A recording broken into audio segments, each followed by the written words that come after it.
যদি আমার ভালোবাসা সত্যি হয়, তবে একদিন তোমারও চোখের পানি ঝরবে এইটা ভেবে। ছেলেটা অনেক ভালোবাসতো আমায়, কতই না কষ্ট দিছি তারে বিনা কারণে।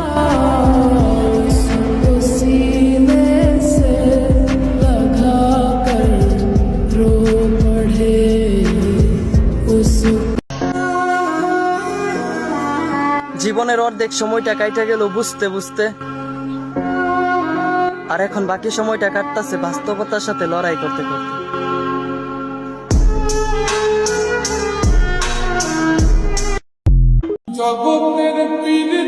রাতের পরে যেমন সকাল আসে,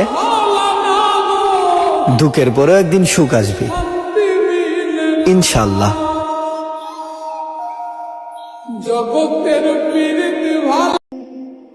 আমার স্বাদ আছে, সাধ্য নাই। দামি জিনিস ঠিকই দেখি, দেখেও না দেখার ভান করি। আমি হাসি ভেবে, কাঁদিও ভেবে। কেন জানেন? আমি একজন মধ্যবিত্ত।